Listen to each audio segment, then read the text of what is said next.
Hello, and welcome back to Sleepy Science. Tonight, we're going to slow down together and explore something warm, gentle, and deeply comforting. We're going to talk about tea. Not rushed, not hurried, but slowly, the way steam rises from a cup on a quiet morning. Tea has been with humanity for thousands of years, woven into our rituals, our medicine, our moments of peace. It is both simple and profound, a handful of leaves that have shaped empires, sparked revolutions, and brought comfort to billions. If you find yourself enjoying this journey, feel free to like, subscribe, or leave a thought in the comments. It helps others discover these calm moments too. But for now, there's nothing you need to do except rest. Let your shoulders drop, your breathing deepen, and allow the story of tea to carry you gently into sleep. Let's begin. All tea comes from a single plant species. Every cup of tea you have ever tasted, whether black, green, white, oolong, or pu'er, comes from the same plant. Its name is Camellia sinensis. This single species, native to East Asia, is the source of all true tea. The astonishing variety of flavors, colors, and aromas we associate with different teas comes not from different plants, but from how the leaves are processed after they are picked. The timing of the harvest, the withering, the oxidation, the rolling, the drying. Each step transforms the same leaf into something entirely different. Green tea is minimally oxidized, preserving its fresh, grassy notes. Black tea is fully oxidized, giving it deep, robust flavors. Oolong falls somewhere in between, a careful dance of partial oxidation. White tea is the least processed of all, simply picked and dried, retaining a delicate sweetness. Pu'er undergoes fermentation, aging like wine over months or even decades. The differences are not in the plant itself, but in the human hands that shape it. It is a reminder that from one simple thing, infinite variations can emerge. Tea was discovered over 4,000 years ago. The origins of tea are wrapped in legend, whispered through centuries. One story places its discovery in ancient China, around 2,737 years before the Common Era. The Emperor Shen Nong, a mythical figure known for his knowledge of herbs and agriculture, was said to be boiling water beneath a tree. A gentle breeze stirred the branches above, and a few leaves drifted down into his pot. The water turned a soft, golden color, and a fragrant steam rose into the air. Curious, the emperor tasted it. He found it refreshing, restorative, and so tea was born. Whether this tale is history or myth, it captures something true. Tea's discovery was an accident, a gift from nature. Archaeological evidence suggests that tea drinking began in the Yunnan province of China, where wild tea trees still grow. From there, it spread slowly across Asia, becoming part of daily life, ceremony, and medicine. For thousands of years, people have sought the same comfort in tea that you might feel tonight, holding a warm cup as the world outside grows quiet. Tea was once so valuable it was used as currency. In ancient China and Tibet, tea was more than a beverage. It was wealth. Compressed into bricks, cakes, or coins, tea became a form of money. Traders carried these tea bricks along the ancient Tea Horse Road, a network of caravan paths that wound through mountains and valleys, connecting China with Tibet, India, and beyond. In regions where tea did not grow, it was precious. Tibetan herders, living in high altitudes where vegetables were scarce, valued tea for its nutrients and warmth. They traded horses, wool, and other goods for it. The bricks were marked, weighed, and sometimes decorated, just like coins. Tea currency was durable, portable, and universally desired. Some bricks were so valuable they were kept for generations, used only in times of need. Even into the 20th century, tea bricks were still being used as currency in parts of Siberia and Mongolia. To think that the leaves steeping in your cup tonight were once worth their weight in gold is to realize how deeply tea has been treasured. It has been a luxury, a necessity, and a bridge between cultures, all from a simple leaf. The Boston Tea Party involved over 90,000 pounds of tea. In 1773, American colonists made a dramatic statement against British rule. The British government had passed the Tea Act, giving the British East India Company control over tea sales in the American colonies and imposing taxes without colonial consent. On the night of December 16th, a group of colonists, disguised as Mohawk warriors, boarded 3 British ships docked in Boston Harbor. Over the course of 3 hours, they hauled 342 chests of tea onto the decks and dumped them into the cold water below. The chests contained more than 90,000 pounds of tea, worth a fortune at the time. The harbor turned brown, the water thick with floating leaves.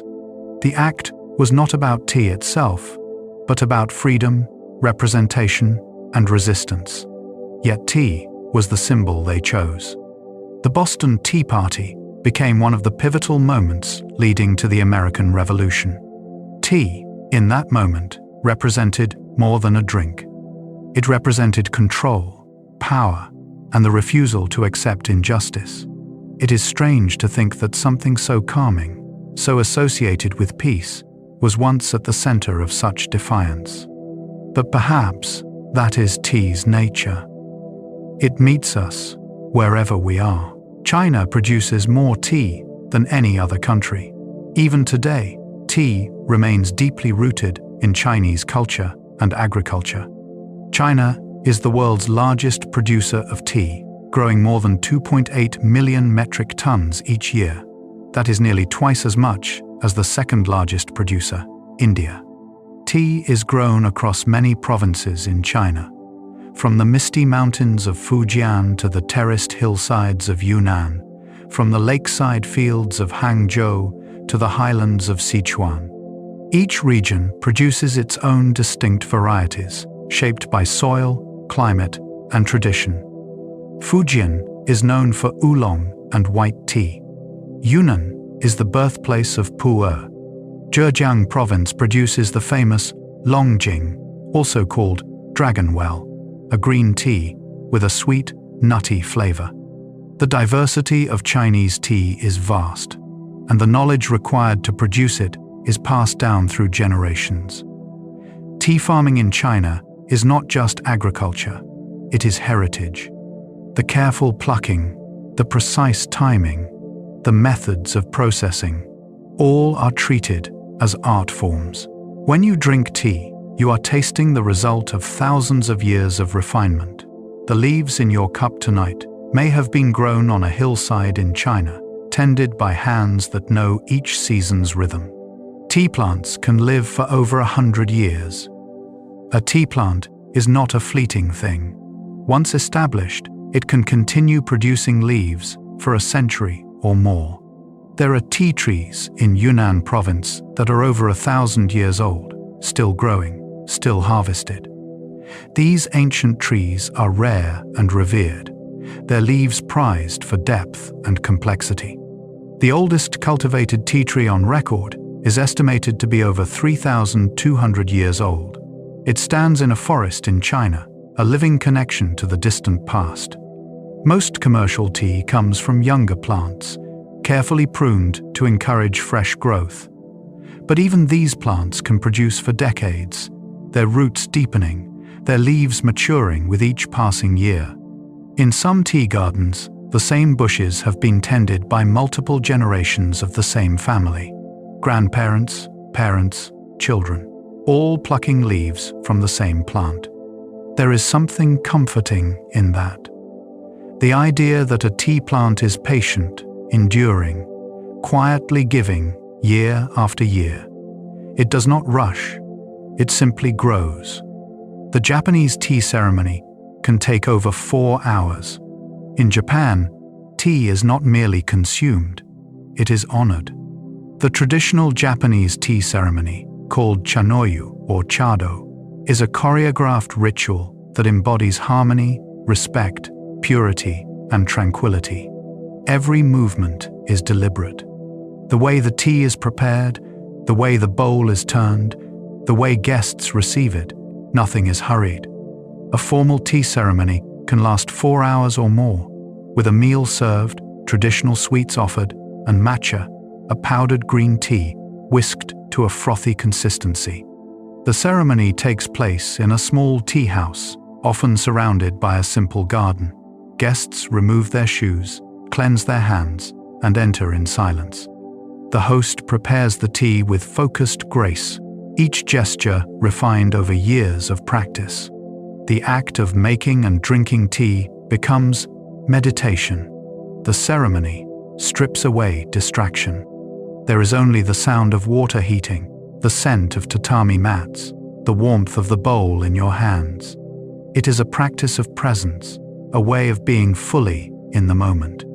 Even if you never attend a tea ceremony, you can bring its spirit into your own life, slowing down, noticing, breathing. Green tea contains a unique calming compound called L-theanine.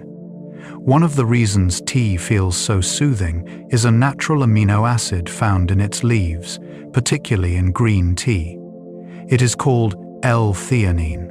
This compound is rare in the natural world, found almost exclusively in tea and a few types of mushrooms.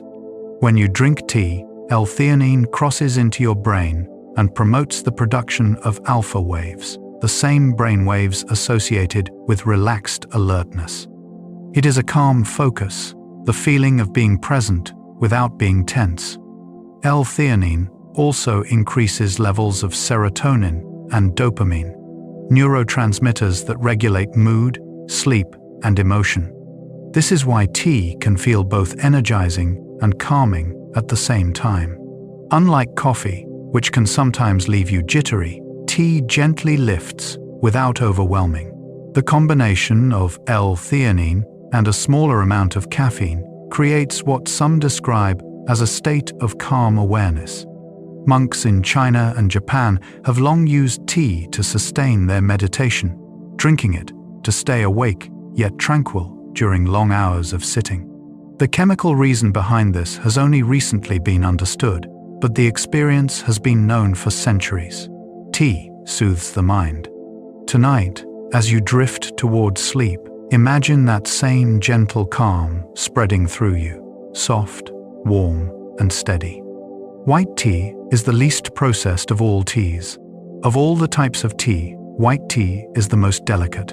It undergoes almost no processing. The leaves are simply picked and allowed to wither and dry naturally, often in the sun. There is no rolling, no shaping, no intense heat. Because of this, white tea retains more of its natural antioxidants than any other type. The name comes from the fine white hairs that cover the young tea buds, giving them a silvery appearance. White tea is traditionally made from these buds and the youngest leaves, picked only in early spring. The flavor is subtle, almost sweet, with hints of melon, honey, and flowers. It does not shout. It whispers. Drinking white tea is like tasting the plant in its purest form, before human hands have shaped it into anything else. In China, white tea was once reserved for emperors, considered too precious for common consumption. Today, it is still one of the rarer and more expensive teas, though it is more widely available. There is something deeply peaceful about white tea. It asks for nothing. It simply is. Pure tea can be aged for decades, like fine wine. Most teas are best enjoyed fresh, within a year or two of harvest, but pure is different. This dark fermented tea from Yunnan province actually improves with age. The longer it sits, the deeper and more complex its flavor becomes. Some pu'er cakes are aged for 10, 20, even 50 years. The most prized vintage pu'ers can sell for thousands of dollars. Like wine, pu'er develops layers over time. Earthy, woody, sometimes sweet, sometimes musky. The fermentation process continues slowly, even after the tea is dried and compressed, allowing the flavors to evolve. Collectors store pu'er in cool, dry places, waiting patiently for it to mature. In China, it is common to give pu'er as a gift to newborns, to be opened and enjoyed when they come of age. It is tea as heirloom, tea as time itself. There is something beautiful in the idea that a tea can wait, that it can hold its flavor and only release it when the moment is right. It does not demand to be consumed immediately. It trusts the future. Herbal teas are not technically tea. When we speak of tea in the truest sense, we mean beverages made from Camellia sinensis. But many of the warm drinks we call tea are actually infusions of other plants. Chamomile, peppermint, rooibos, hibiscus. These are technically tisanes or herbal infusions, not tea. They contain no tea leaves at all. Yet, they are often prepared the same way. Steeped in hot water, sipped slowly, offered comfort. Chamomile comes from the dried flowers of the chamomile plant and has been used for centuries to ease anxiety and promote sleep. Peppermint is made from mint leaves and is known for soothing digestion. Rooibos, a red herbal infusion from South Africa, is naturally caffeine-free and rich in antioxidants. Hibiscus, with its tart, cranberry-like flavor, is made from the dried petals of the hibiscus flower. Though they are not tea in the traditional sense, these herbal infusions carry their own histories, their own healing properties. They remind us that the act of steeping, of sipping, of pausing is universal. It transcends any single plant. The ritual matters as much as the leaf. The British drink over 100 million cups of tea daily. Tea is woven into the fabric of British life. It is the answer to almost everything. A celebration, a crisis, a quiet morning, a long afternoon. Over 100 million cups of tea are consumed in the United Kingdom every single day. That is more than 60,000 cups every minute. Tea drinking became popular in Britain during the 17th century, introduced by Portuguese and Dutch traders. At first, it was a luxury, enjoyed only by the wealthy. But by the 19th century, tea had become accessible to all social classes. The ritual of afternoon tea, often credited to Anna, the Duchess of Bedford in the 1800s, became a cultural institution. Tea rooms opened across the country. Workers took tea breaks. Soldiers were issued tea rations. Even today, the phrase, "put the kettle on," is shorthand for comfort, for connection, for making things right. The British preference is usually for black tea, often blended, served with milk and sometimes sugar. Brands like English Breakfast and Earl Grey have become synonymous with British tea culture. But beyond the specifics of flavor, tea in Britain represents something deeper. It is a pause. It is the act of stopping, sitting, and simply being with another person. In a world that moves quickly, tea slows things down. Earl Grey is flavored with oil from a citrus fruit. One of the most recognizable teas in the world is Earl Grey, known for its distinctive floral, citrusy aroma. That flavor comes from bergamot, a small, fragrant citrus fruit grown primarily in southern Italy. The rind of the bergamot orange is pressed to extract its essential oil, which is then used to scent black tea leaves. The result is a tea that is both bold and delicate, bracing yet perfumed. The name Earl Grey is said to come from Charles Grey, the second Earl Grey and British Prime Minister in the 1830s. Legend says the blend was created to suit the water at his estate, or as a diplomatic gift from China. The true origin is uncertain, but the tea itself has endured. Earl Grey is now enjoyed worldwide, often in the afternoon, sometimes with milk, sometimes with lemon. The scent alone can be soothing, a reminder of quiet libraries, rainy mornings, and moments stolen from the rush of the day. Bergamot itself has been used in aromatherapy to reduce stress and improve mood. So even the fragrance of Earl Grey carries a kind of calm. Tea bags were invented by accident. In the early 1900s, tea was sold loose. Consumers would measure it out themselves and steep it in a pot or infuser. But in 1908, a New York tea merchant named Thomas Sullivan wanted to send samples to potential customers. To save money, he packaged small amounts of tea in hand-sewn silk pouches instead of the more expensive tins. He intended for customers to remove the tea from the pouches before brewing, but they did not. Instead, they placed the entire pouch into hot water. It worked. The tea steeped through the fabric, and cleanup was easier. Customers began requesting more tea in those convenient little bags. Sullivan obliged, switching from silk to gauze, and later, manufacturers used paper and then the heat-sealed bags we know today. What began as a cost-saving measure became a revolution in tea drinking. Tea bags made tea faster, simpler, and more accessible. They allowed tea to spread into workplaces, travel, and busy households. Today, tea bags account for the vast majority of tea sold in Western countries. It is a reminder that sometimes the best innovations are unintentional. A small change, made without fanfare, that quietly transforms daily life. Matcha is made from ground whole tea leaves. Most tea is steeped, and the leaves are discarded, but matcha is different. It is made by grinding specially grown green tea leaves into a fine, vibrant powder. When you drink matcha, you consume the entire leaf. This means you receive all of its nutrients, fiber, and antioxidants. The tea plants used for matcha are shaded for several weeks before harvest, which increases chlorophyll production and gives the leaves their intense green color. After picking, the leaves are steamed, dried, and stone ground into powder. The process is slow and labor-intensive. It can take an hour to grind just 30 grams of matcha.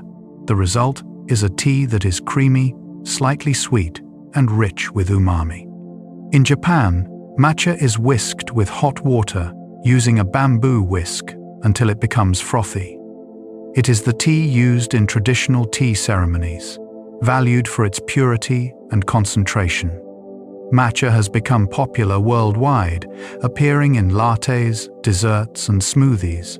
But at its heart, it is still the same tea that monks drank centuries ago to stay alert during meditation.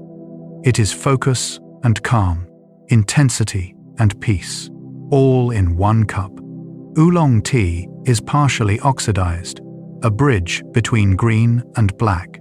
If green tea is minimally oxidized and black tea is fully oxidized, oolong occupies the space between. The leaves are withered, bruised, and then carefully oxidized to varying degrees, anywhere from 10% to 70%, before being fired to halt the process. This gives oolong a remarkable range of flavors, from light and floral to dark and roasted. The level of oxidation, the rolling technique, and the firing all influence the final character of the tea.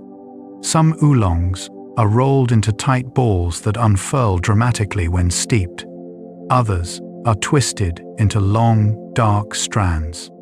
In China and Taiwan, oolong is often brewed in small pots using the gongfu method, which involves multiple short infusions. Each steeping reveals different layers of flavor. The first infusion might be floral and bright. The second, smooth and creamy. The third, deeper and more complex. Oolong invites you to slow down, to notice change, to appreciate subtlety. It does not give everything at once. It unfolds. The word tea comes from the Chinese character pronounced as te or cha. In most languages, the word for tea falls into one of two categories. It is either similar to te or similar to cha. Both come from Chinese, but from different dialects and different trade routes. In the Fujian province of China, the word for tea in the local Minnan dialect is te. This pronunciation spread to Europe via Dutch traders who brought tea from the port of Xiamen, formerly known as Amoy. As a result, languages influenced by maritime trade routes use variations of tea. English tea, French thé, Spanish tea, German tea, and many others. In contrast, the Mandarin word for tea is cha. This spread overland via the ancient Silk Road and Tea Horse Road, reaching Russia, Persia, India, and beyond. Languages influenced by these land routes used cha or chai. Russian chai, Arabic shay, Hindi chai, Turkish chai, and Japanese cha. So, the word you use for tea tells a story about how it arrived in your culture, by sea or by land, through Dutch merchants or Silk Road caravans. Even language carries the history of trade, travel, and connection. Every time you say the word, you echo a journey that began thousands of miles away, hundreds of years ago. Rooibos is a caffeine-free alternative from South Africa. Not all tea-like drinks come from East Asia. Rooibos, also known as red bush tea, is native to South Africa. It comes from the leaves of the Aspalathus linearis plant, which grows only in the Cederberg region. The leaves are harvested, bruised, and allowed to oxidize, turning a deep reddish brown. The result is a naturally sweet, slightly nutty infusion with no caffeine and no bitterness. Rooibos has been used by indigenous Khoisan people for centuries, both as a beverage and for medicinal purposes. It contains high levels of antioxidants, including aspalathin, which is unique to rooibos. In recent decades, it has gained popularity worldwide, especially among those seeking a tea-like experience without caffeine. It can be enjoyed plain, with milk, or with honey. Some people drink it in the evening, knowing it will not interfere with sleep. Rooibos is a reminder that tea traditions exist beyond the familiar regions.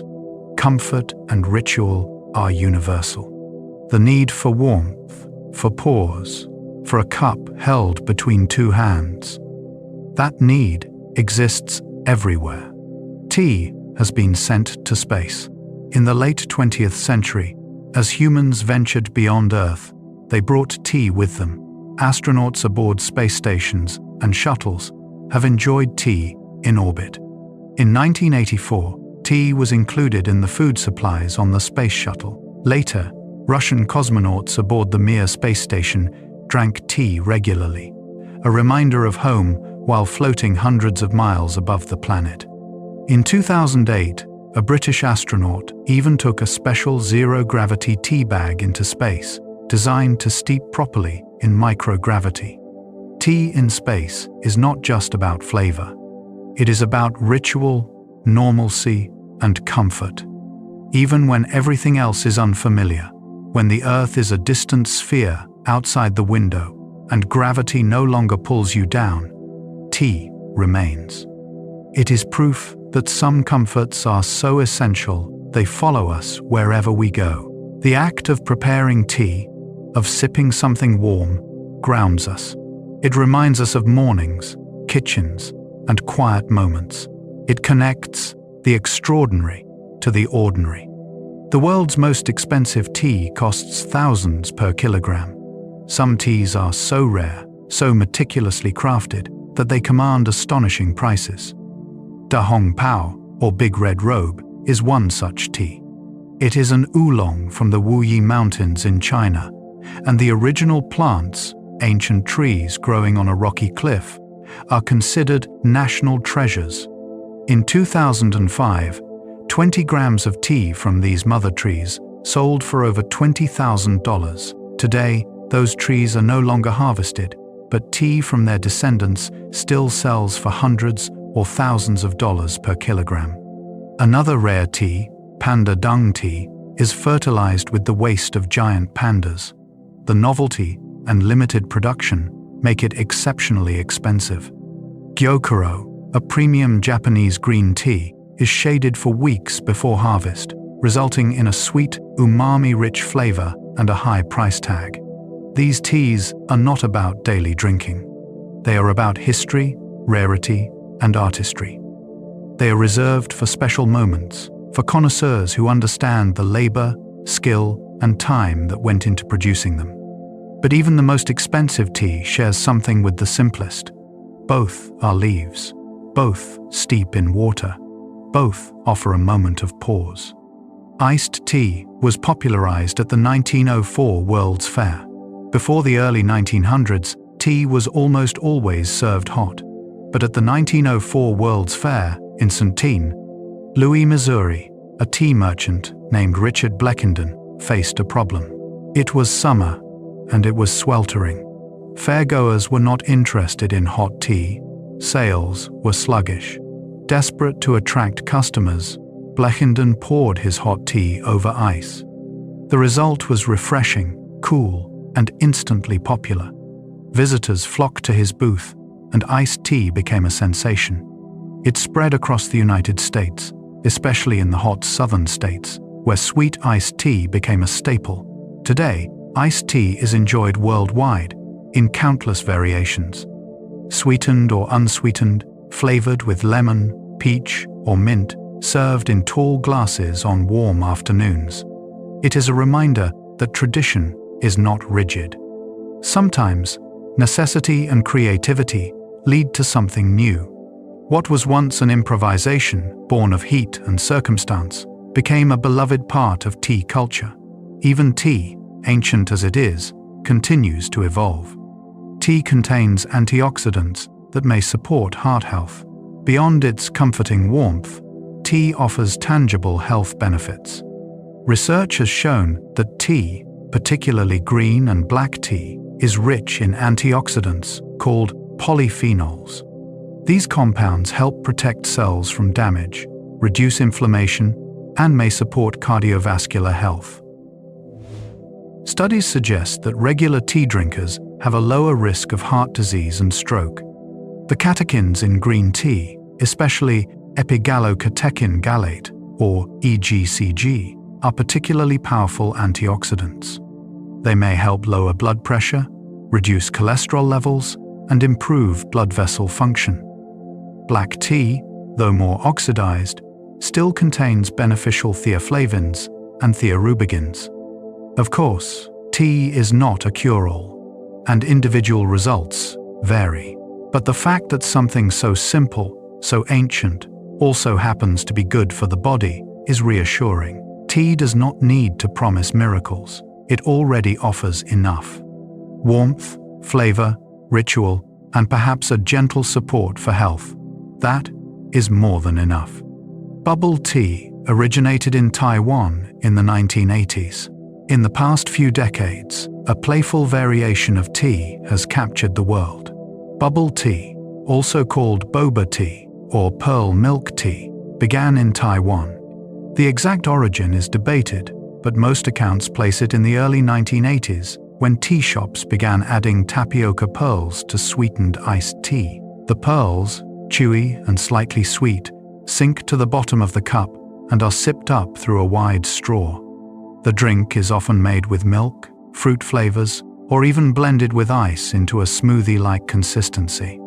Bubble tea spread across Asia and then to the rest of the world. Today, bubble tea shops can be found in nearly every major city. The trend appeals especially to younger generations, drawn to its fun textures, bright colors, and endless customization.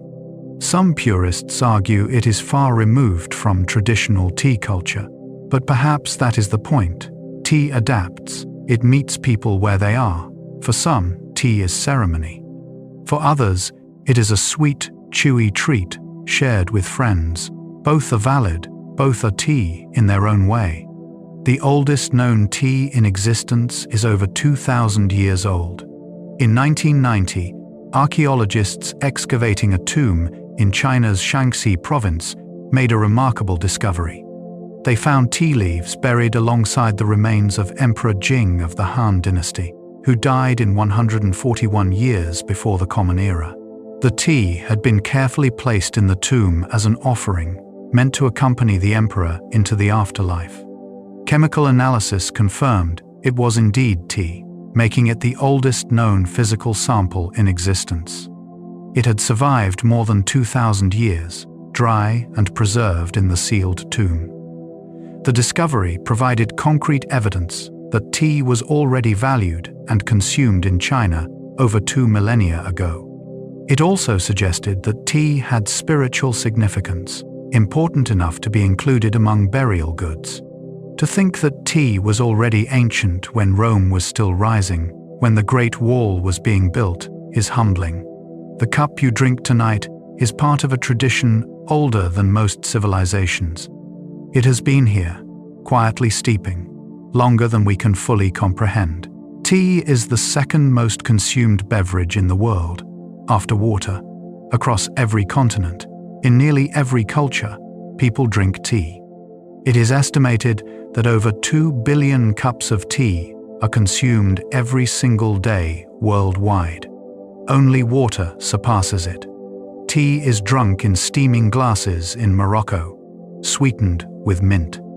It is sipped from tiny cups in Turkey, strong and black. It is whisked into frothy matcha in Japan, poured over ice in America, brewed in samovars in Russia, served with milk and sugar in Britain, and offered as a gesture of hospitality in nearly every corner of the world. Tea crosses borders, languages, and religions. It does not belong to one people or one place. It belongs to everyone. It is a shared human experience, a common thread. No matter where you are, the act of preparing tea, of sitting with it, of letting it warm you, is understood. It is a language without words, a gesture of care, of slowness, of presence. In that sense, tea is more than a drink. It is a practice, a way of being in the world. The practice of adding milk to tea likely began in Britain. The tradition of adding milk to tea is so common in some countries that it seems almost natural, but it was not always so. The practice is believed to have started in Britain, possibly in the 17th or 18th century.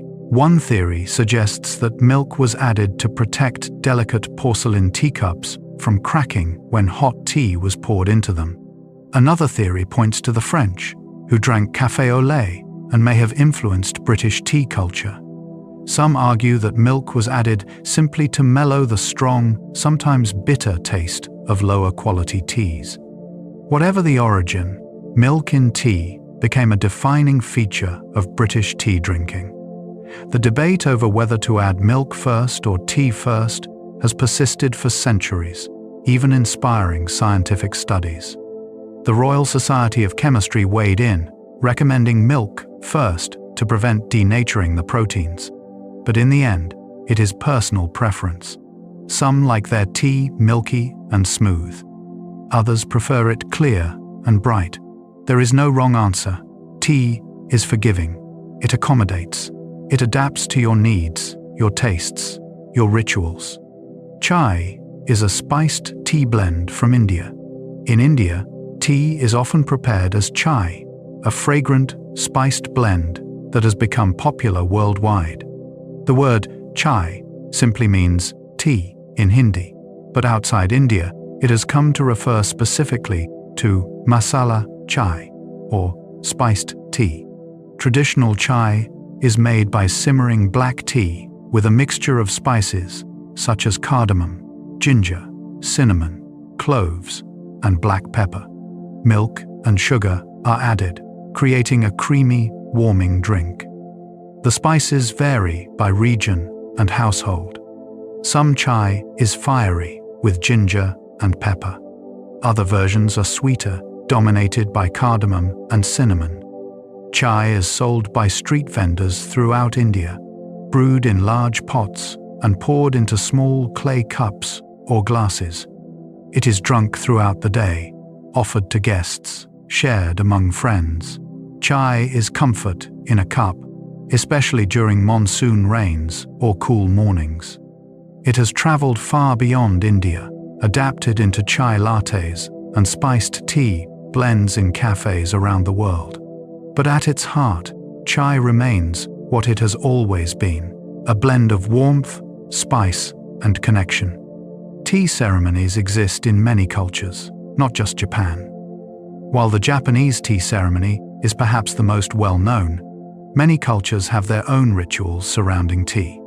In China, the Gongfu tea ceremony emphasizes skill and precision, using small teapots and multiple infusions to bring out the full depth of oolong or pu'er. In Morocco, the preparation of mint tea is a social event. Green tea is steeped with fresh mint and sugar, then poured from a height to create foam. Serving tea to guests is a sign of hospitality and respect.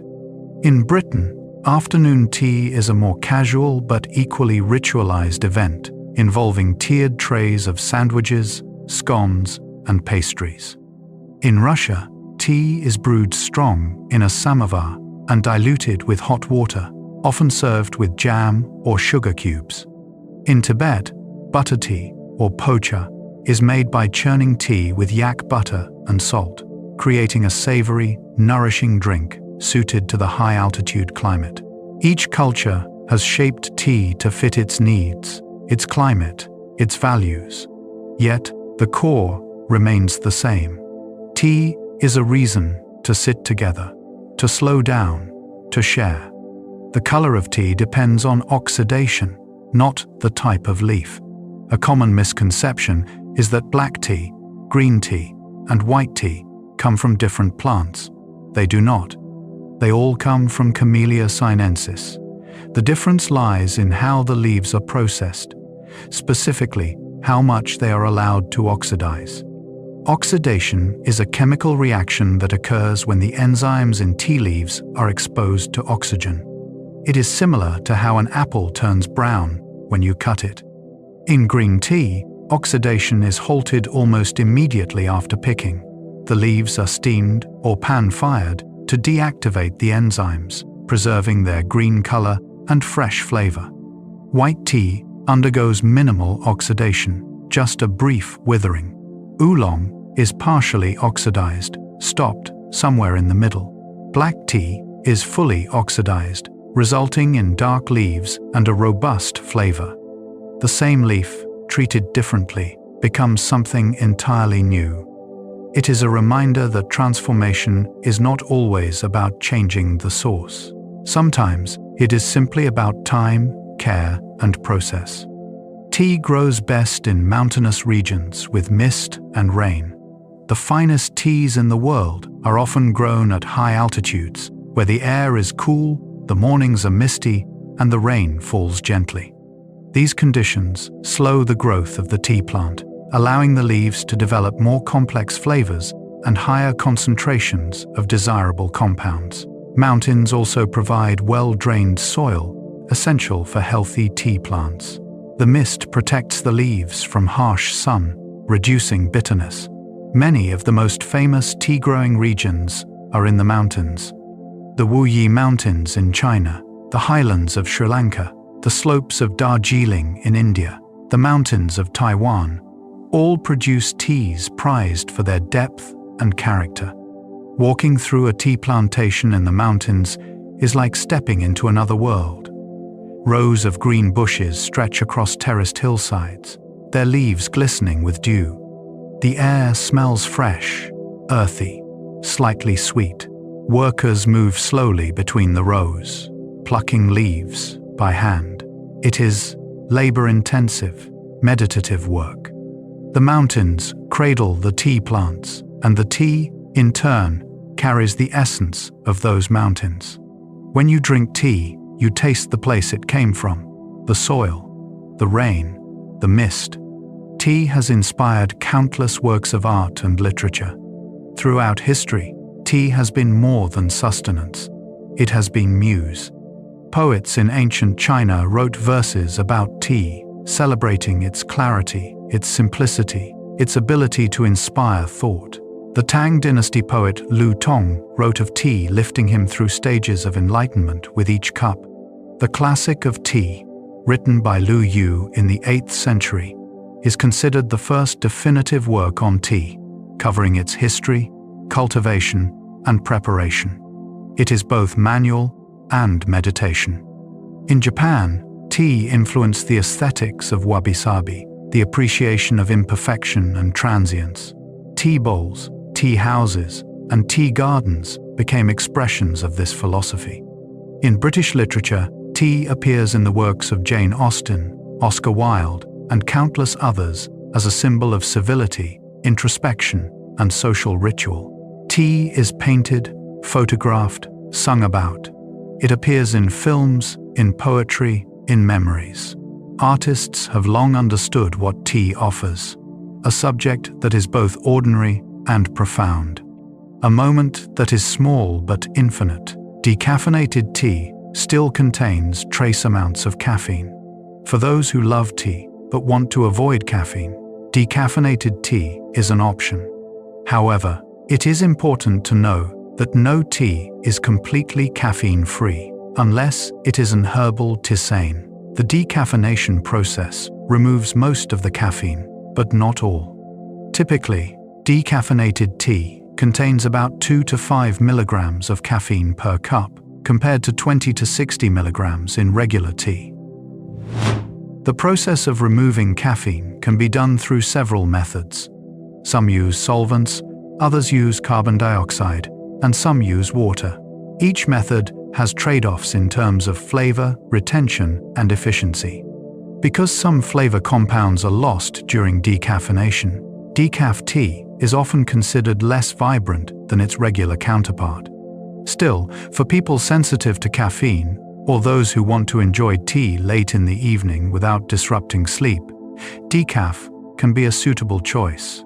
Alternatively, herbal infusions like chamomile, rooibos, or peppermint are naturally caffeine-free. The point is not to avoid caffeine entirely, but to find what works for your body, your routine, your rest.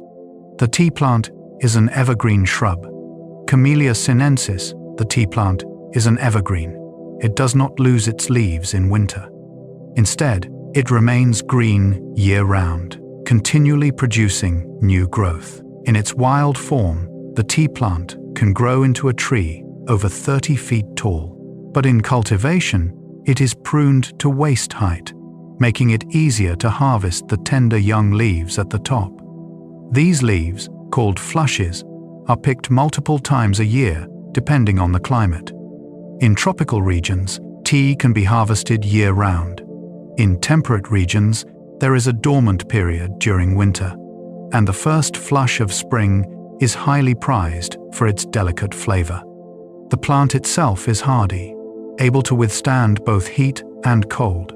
Its roots run deep, anchoring it into rocky or sloped soil.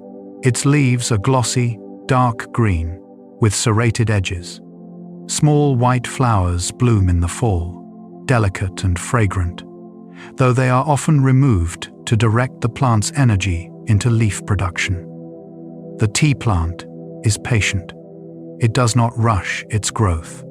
It simply continues, season after season, year after year, offering its leaves to those who tend it. Genmaicha is green tea blended with roasted rice. Not all tea is purely leaf. Genmaicha, a popular Japanese tea, is a blend of green tea and roasted brown rice. The rice is toasted until it pops, similar to popcorn, and then mixed with sencha or bancha green tea. The result is a warm, nutty, slightly sweet flavor that is both comforting and unique. Genmaicha was originally created as a way to make tea more affordable. By blending it with rice, less tea was needed per cup. It became known as the people's tea, accessible and hearty. Today, it is enjoyed for its flavor, not just its economy. The toasted rice adds a gentle, toasty aroma that pairs beautifully with the grassy notes of green tea. It is often enjoyed with meals, as it is less astringent than pure green tea. Some versions include matcha for added depth. Genmaicha is proof that tea is endlessly adaptable. A handful of rice transforms it into something entirely new. It does not lose its essence, it simply expands. Tea leaves unfurl when steeped, a process called the agony of the leaves. There is poetry in the way tea leaves transform in water. When dry, they are tightly curled, twisted, or rolled. But as hot water surrounds them, they begin to open. Slowly, they unfurl, releasing color, flavor, and aroma into the water. This process has been called the agony of the leaves, a term that sounds dramatic but captures the visual beauty of the transformation. Some tea leaves open so fully that they return nearly to their original shape before being processed. Watching tea steep can be meditative. The water shifts from clear to golden, amber, green, or deep brown. The leaves dance and swirl. Steam rises. The fragrance fills the air. In traditional Chinese tea culture, this unfolding is appreciated as part of the experience. Glass teapots are used specifically so the steeping can be observed. The agony of the leaves is not pain. It is release. It is becoming. It is giving everything to create something beautiful. Tea is often used as a natural dye. Beyond drinking, tea has practical uses. For centuries, people have used tea to dye fabric, paper, and even hair. The tannins in tea create soft, earthy tones, ranging from pale beige to deep brown, depending on the strength and type of tea used. Black tea produces darker shades, while green tea yields lighter, more golden hues. The process is simple. Fabric or paper is soaked in brewed tea, then left to dry. The color sets naturally, no chemicals required. Tea-dyed fabrics have a vintage, aged appearance, which makes them popular in crafts, quilting, and historical reenactments. Tea has also been used to stain wood, giving it a warm, antique finish. In some cultures, tea is used to darken hair or soothe skin irritations. It is gentle, natural, and abundant. Even after you have enjoyed your tea, the leaves still have more to give. They can be composted, used in the garden, or repurposed into dye. Nothing is wasted. Everything has value. The first tea advertisement appeared in a British newspaper in 1658. Tea's journey to becoming a global commodity involved marketing, trade, and cultural adoption. One of the earliest known tea advertisements appeared in a London newspaper, the Mercurius Politicus, in 1658. It promoted tea as a healthful drink available at a coffee house. At that time, tea was still exotic, expensive, and unfamiliar to most Europeans. The advertisement helped introduce tea to a wider audience, framing it as both medicinal and fashionable. Over the next few decades, tea drinking spread across Britain, moving from coffee houses to private homes. By the 18th century, tea had become a symbol of British culture.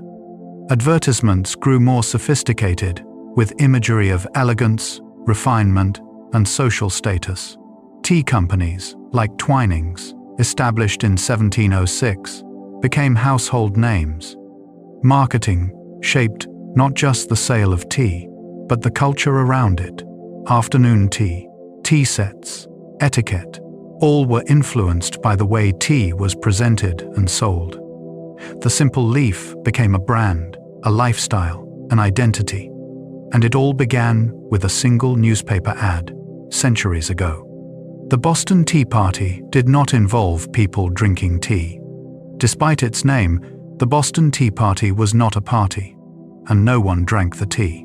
It was an act of protest, a political statement. On that December night in 1773, the colonists who boarded those ships did not sip tea in defiance. They destroyed it. They threw chest after chest into the harbor, ruining tens of thousands of pounds worth of valuable cargo. The water was said to be thick with tea for days afterward, and the smell lingered. The act was symbolic. The tea represented British control, taxation without representation, and economic oppression. Destroying it was a rejection of all those things. The event galvanized the colonies, pushing them closer to revolution. It is ironic that tea, a beverage associated with peace, hospitality, and calm, became the symbol of such defiance. But perhaps that is the nature of symbols. They carry whatever meaning we give them. Tea has been a gift, a currency, a comfort, and a catalyst for change. It is all of those things, and more. Tea has been studied for potential cognitive benefits. Recent research has explored whether tea might support brain health and cognitive function. Some studies suggest that regular tea consumption, particularly green tea, may be associated with a reduced risk of cognitive decline and dementia. The antioxidants, polyphenols, and L-theanine in tea are thought to play a role. L-theanine, in particular, has been shown to cross the blood-brain barrier and promote relaxation while maintaining alertness. It may also support memory and learning. EGCG, a catechin found in green tea, has neuroprotective properties and may help protect brain cells from damage. Some researchers are investigating whether tea could play a role in reducing the risk of Alzheimer's disease or Parkinson's disease. The findings are not definitive, and more research is needed. But the possibility that something as simple and ancient as tea might support the brain is compelling. It suggests that the ritual of drinking tea, the pause it creates, the calm it brings, may be doing more than we realize. It may be caring for the mind, not just in the moment, but over a lifetime. Kombucha is fermented tea. In recent years, kombucha has surged in popularity as a health drink, but its roots are ancient. Kombucha is made by fermenting sweetened tea with a culture of bacteria and yeast, often called a SCOBY, which stands for symbiotic culture of bacteria and yeast. The fermentation process takes 1 to 2 weeks, during which the sugars are consumed and the tea becomes slightly tangy, effervescent, and probiotic-rich. The result is a fizzy, sour drink that some love and others find challenging. Kombucha is believed to have originated in northeast China over 2,000 years ago, and it spread along trade routes to Russia, Eastern Europe, and beyond. It was traditionally brewed at home, with cultures passed down through families. Today, kombucha is sold commercially in a dizzying array of flavors, from ginger to mango to lavender. It is marketed for its probiotic content, which may support gut health. While the science on its benefits is still developing, kombucha represents yet another way tea has adapted. Fermented, fizzy, alive. It is tea, transformed once again. Drinking tea can become a mindfulness practice. You do not need a formal ceremony to practice mindfulness with tea. You can do it in your own kitchen, at your own pace. Mindful tea drinking is simply the act of being fully present with the experience. Notice the weight of the cup in your hands. Feel the warmth spreading into your palms. Smell the steam rising. Listen to the sound of water poured, the clink of the spoon, the settling of the leaves. When you take the first sip, do not rush. Let the tea sit on your tongue. Notice the temperature, the texture, the flavor. Is it sweet, bitter, floral, earthy? Does it change as it cools? Mindfulness is not about perfection. It is about attention, bringing your awareness to this one simple act. In a world filled with distractions, tea offers a natural opportunity to pause. It requires time. You cannot rush tea. You must wait for it to steep, to cool, to be ready. And in that waiting, you can breathe, you can be. That is the gift of tea, not just in its flavor, but in the space it creates, the slowness it invites. Some teas are scented with fresh flowers during processing. Certain teas are infused with fragrance by layering fresh flowers with tea leaves during production. Jasmine tea is the most famous example. Green or white tea is spread in thin layers, and fresh jasmine blossoms are placed on top. As the flowers open and release their scent, the tea absorbs it. The flowers are then removed, and the process is repeated multiple times over several nights. High-quality jasmine tea may go through this scenting process 7 or more times. The result is a tea that smells intensely floral, yet tastes clean and delicate. Osmanthus, rose, chrysanthemum, and orchid are also used to scent tea in similar ways. These scented teas have been enjoyed in China for centuries, valued for their beauty and subtlety. The flowers are not always left in the tea. Often, they are discarded after imparting their fragrance. What remains is a tea transformed, carrying the essence of blossoms without their physical presence. It is a kind of alchemy. The invisible made tangible. Scent captured in leaf. Cold brewing tea produces a smoother, less bitter flavor. Most people brew tea with hot water, but tea can also be steeped in cold water over several hours. Cold brewing extracts flavor slowly, resulting in a tea that is smooth, sweet, and less astringent.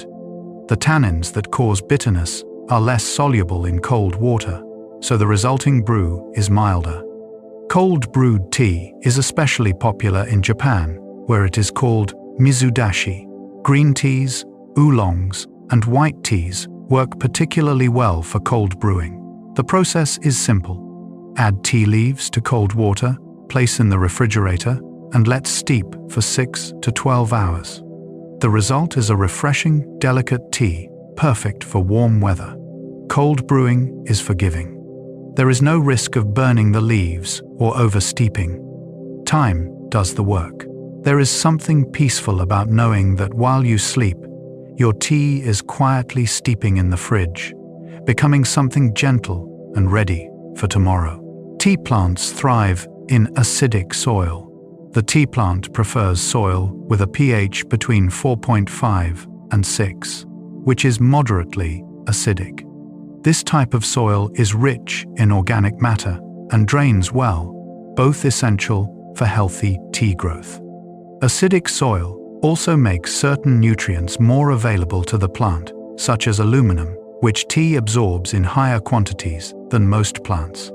Interestingly, some research suggests that the flavor profile of tea can be influenced by the mineral content of the soil. Teas grown in volcanic soil, for example, may taste different from those grown in clay or sandy soil. Tea farmers carefully manage their soil, sometimes adding compost, mulch, or organic fertilizers to maintain the right balance. The relationship between tea and soil is intimate. The plant draws from the earth, and the earth shapes the plant. When you drink tea, you are tasting not just the leaf, but the ground it grew in. The minerals, the rain, the microbial life beneath the surface, all are present, in some small way, in your cup. The most popular tea in the United States is black tea. While green tea has grown in popularity, black tea remains the most consumed tea in the United States. It is often drunk iced, especially in the southern states, where sweet tea is a cultural staple. Sweet tea is brewed strong, sweetened with sugar while still hot and served over ice. It is refreshing, nostalgic, and deeply tied to southern hospitality. In other parts of the country, black tea is enjoyed hot, often as breakfast tea or Earl Grey. The preference for black tea in America may stem from British influence and early trade patterns. Historically, black tea was more stable for long ocean voyages, as it oxidized fully and had a longer shelf life than green tea. It became the standard. Even today, many Americans are more familiar with black tea than other varieties, but tastes are shifting. Specialty tea shops have introduced more people to oolong, white tea, pu'er, and artisan blends. The American tea landscape is diversifying. But black tea, simple and strong, still holds its place. The smell of tea can reduce stress. You do not even need to drink tea to benefit from it. Studies have shown that simply smelling certain teas can have a calming effect on the nervous system. Lavender tea, chamomile, and even green tea have been studied for their aromatic properties. Inhaling the scent of tea can lower cortisol levels, reduce heart rate, and promote relaxation. This is why tea shops often smell so soothing. The air is filled with fragrance, complex and layered. The smell of tea engages the limbic system, the part of the brain involved in emotion and memory. It can trigger feelings of comfort, safety, and nostalgia. Perhaps you remember a grandmother's kitchen, or a quiet morning, or a rainy afternoon. The scent brings it back. In aromatherapy, tea is sometimes used in essential oil form to promote calm and focus. But you do not need oils, just a cup of freshly brewed tea, the steam rising, the scent curling into the air. Close your eyes. Breathe it in. Let it settle you. Tea bags can be reused for a second steeping. Many people throw away their tea bag after one use, but depending on the type of tea, you can often steep it a second time. Oolong and pu'er are especially well suited for multiple infusions, with each steeping revealing different flavors. Even black and green tea can give a second, lighter cup. The second steeping is usually milder, less intense, but still flavorful. Some people prefer it. In Chinese tea culture, multiple infusions are the norm, not the exception. Small amounts of tea are steeped briefly and repeatedly, sometimes 5 or 6 times. Each infusion is slightly different, allowing you to experience the full range of the tea's character. It is a reminder not to rush. To extract everything a tea has to offer takes time and patience. Even something as simple as a tea bag holds more than one story. You just have to be willing to steep it again. The invention of the tea clipper ship revolutionized trade. In the 19th century, the demand for tea in Europe was immense. Speed mattered. The faster tea arrived, the fresher it was, and the higher price it could command. This led to the development of the tea clipper, a sleek, fast-sailing ship designed specifically to carry tea from China to Britain. These ships were marvels of engineering, with tall masts, large sails, and streamlined hulls. They could travel at speeds exceeding 16 knots, far faster than traditional cargo ships. The most famous clipper races took place in the 1860s, with ships competing to be the first to deliver the season's tea. The Cutty Sark, one of the last and most famous tea clippers, is now preserved in London as a museum. The age of the clipper was brief, ending with the opening of the Suez Canal and the rise of steamships. But for a time, tea drove innovation, speed, and competition on the high seas. The desire for a fresh cup pushed sailors to cross oceans faster than ever before. Tea contains fluoride, which may support dental health. One of tea's unexpected benefits is its fluoride content. Fluoride is a mineral that strengthens tooth enamel and helps prevent cavities. Tea plants absorb fluoride from the soil, and when you drink tea, you consume small amounts of it. Black tea tends to have higher fluoride levels than green tea, and older leaves contain more than young ones. While the fluoride in tea is not enough to replace brushing or professional dental care, it can contribute to overall oral health. Some studies suggest that tea may also help reduce the bacteria in the mouth that cause cavities and gum disease. The polyphenols in tea have antibacterial properties. In traditional Chinese medicine, tea has long been used to rinse the mouth and promote fresh breath. Of course, adding sugar to tea can counteract these benefits, so if dental health is a concern, it is best to drink tea plain or lightly sweetened. But the fact that tea supports both mind and mouth is yet another small kindness it offers. Tea plants can be propagated from cuttings. Most tea plants are not grown from seeds. Instead, they are propagated from cuttings taken from mature plants. A cutting is a small branch or shoot that is trimmed and planted in soil. Under the right conditions, it will develop roots and grow into a new plant. This method ensures that the new plant is genetically identical to the parent, preserving desirable traits like flavor, disease resistance, and growth habit. It is a kind of cloning, carried out not in a lab but in a field. In large tea estates, entire rows of plants may be descended from a single original bush, carefully selected for quality. This practice has been used for centuries, allowing tea farmers to cultivate consistent, reliable crops. There is something tender about the process. Taking a piece of one plant and nurturing it into something whole, it speaks to continuity, care, and trust in growth.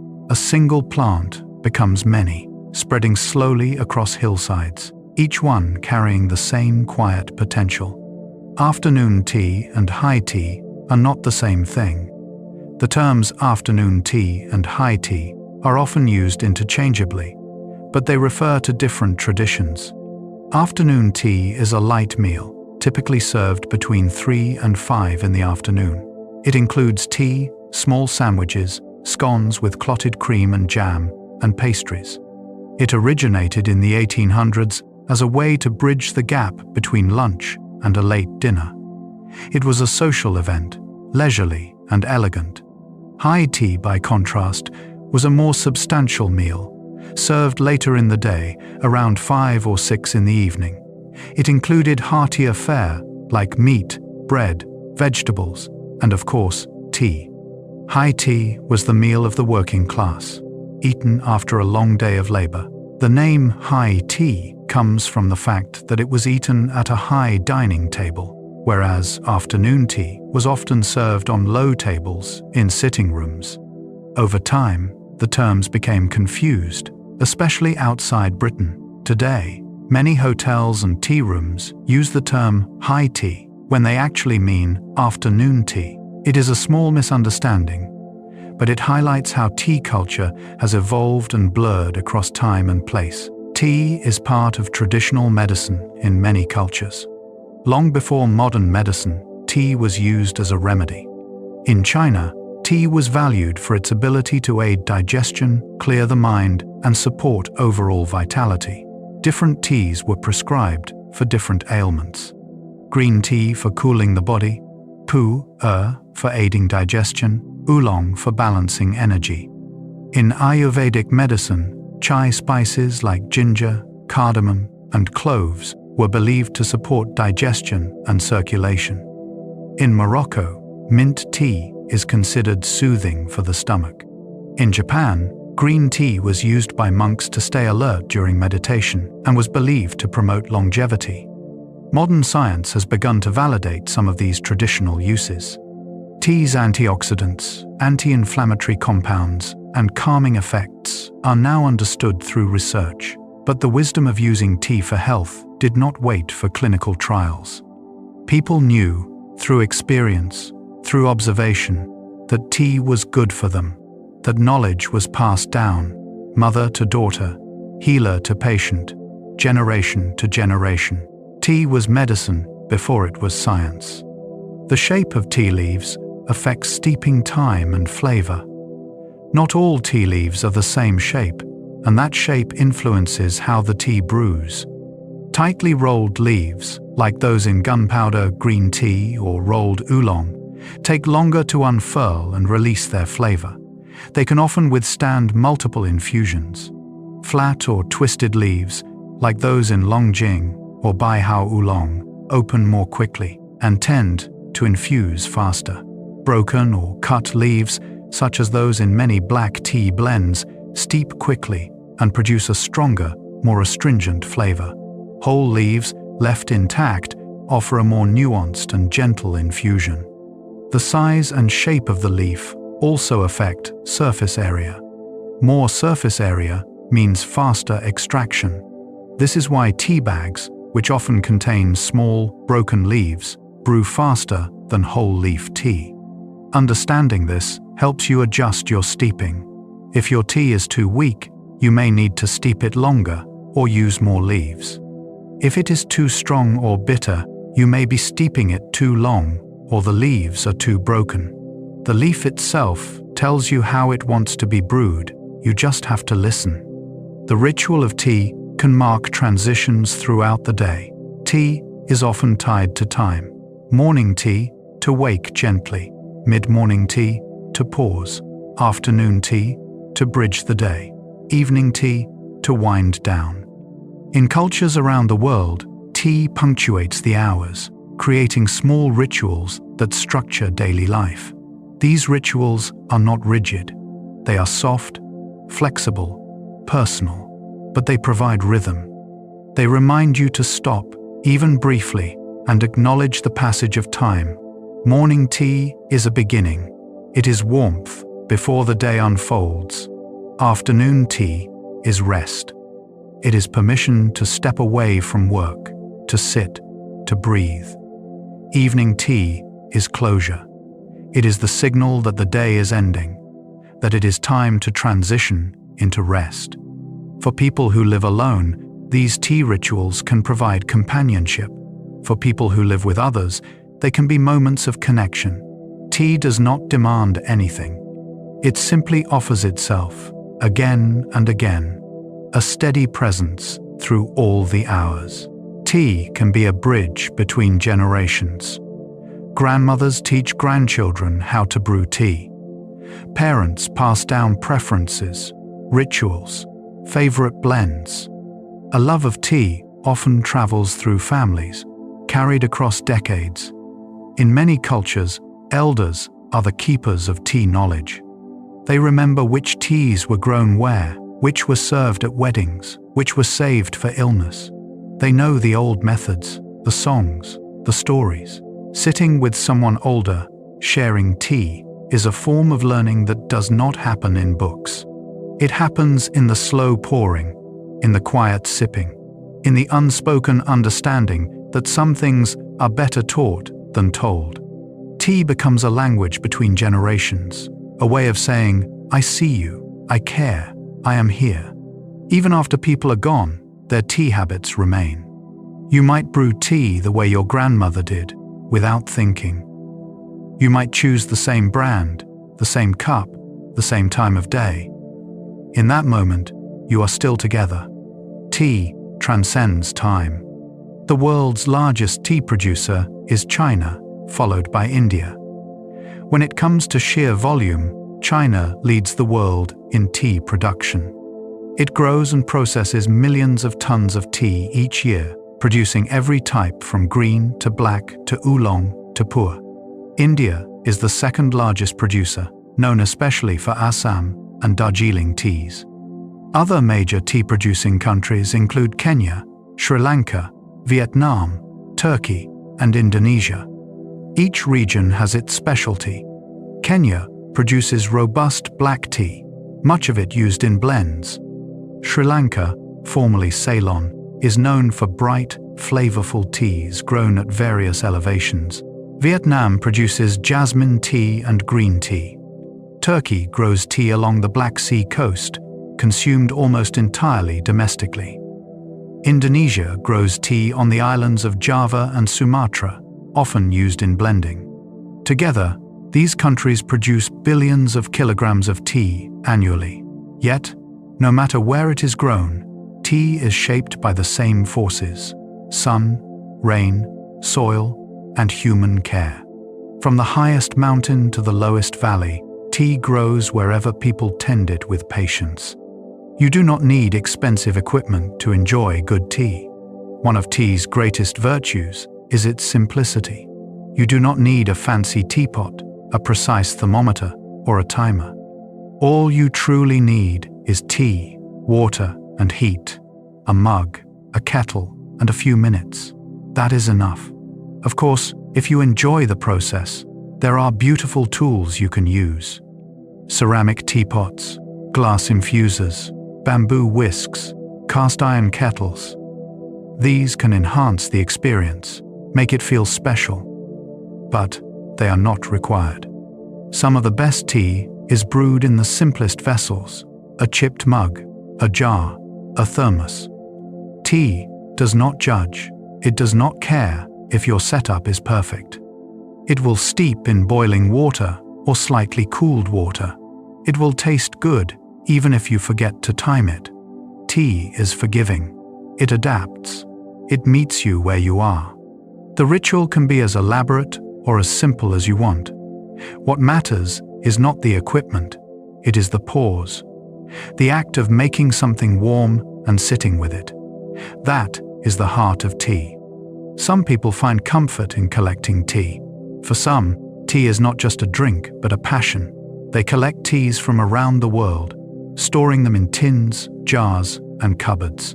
Each tea carries a story: where it came from, when it was purchased, who recommended it, what moment it represents.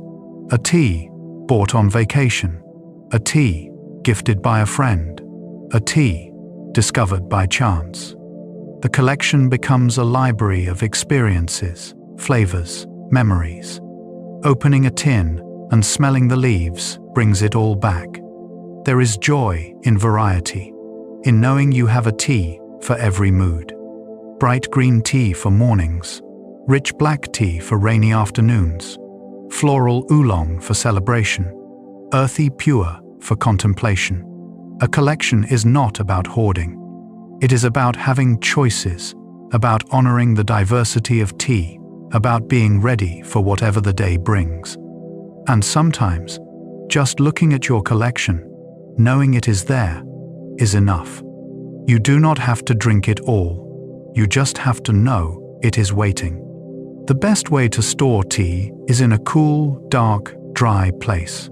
Tea is delicate. It can lose its flavor if not stored properly. Light, heat, moisture, and air are its enemies. Exposure to light can degrade the compounds that give tea its color and flavor. Heat accelerates this process. Moisture can introduce mold or cause the tea to become stale. Air allows oxidation to continue, even in teas that have already been processed. To preserve your tea, store it in an airtight container, away from sunlight and heat sources. Opaque tins, glass jars with tight lids, or resealable pouches work well. Keep tea away from strong-smelling foods, as it can absorb odors. Everyone. Some teas, like pure, actually benefit from a bit of air circulation and are stored differently, but most teas prefer to be sealed and still. Properly stored, most teas will stay fresh for 6 months to a year. Some, like high-quality oolongs and aged pu'er, can last much longer. Taking care of your tea is a small act of respect. It acknowledges the work that went into growing it, processing it, and bringing it to you. There is no single right way to brew tea. Every culture, every person, every tea has its own preferences. In Britain, black tea is often brewed strong and served with milk. In China, green tea is brewed lightly in a glass. In Morocco, tea is steeped with mint and sugar. In India, chai is boiled with spices and milk. In Japan, matcha is whisked. Some people steep for 30 seconds, others for 5 minutes. Some prefer their tea scalding hot, others wait for it to cool. There are guidelines, of course. Water temperature, steeping time, leaf to water ratio. These can help you get the most out of your tea. But in the end, the right way to brew tea is the way you like it. If you prefer it weak, brew it weak. If you like it strong, let it steep longer. If you want sugar, add sugar. If you want it plain, drink it plain. Tea does not demand perfection. It simply offers itself. Your enjoyment is what matters. Not tradition, not rules, not anyone else's opinion. Just you and your cup and the way it makes you feel. A warm cup of tea can be an act of self-care. In a busy, demanding world, making time for tea is making time for yourself. It is a small kindness you can offer your own body and mind. It does not take long. 5 minutes, 10, just enough to pause, to notice your breath, to feel warmth in your hands, to taste something other than worry or hurry. Self-care does not have to be elaborate. It does not have to be expensive or time-consuming. Sometimes it is as simple as putting the kettle on, choosing a tea, watching the water heat, pouring it slowly, waiting, sipping. These small acts matter. They tell your nervous system that it is safe to slow down. They create space between the constant doing. In that space, you can rest, even if only for a moment, even if the world keeps spinning, even if the to-do list is still waiting, you can have this. Unquote. Unquote. This warmth, this quiet, this cup. Tea invites you to be present. When you hold a cup of tea, you are holding heat.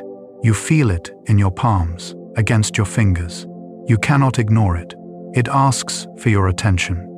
If it is too hot, you wait. You blow on it gently. You watch the steam rise. You smell it. And when you finally sip, you have to be there. You cannot drink tea while your mind is elsewhere. You have to notice. Is it too hot? Does it taste right? Do you need another moment? This is presence. Not forced, not straining, just natural. Tea does not let you rush. It insists, gently, that you slow down. And in that slowing, something shifts. Your shoulders drop. Your jaw unclenches. Your breath deepens.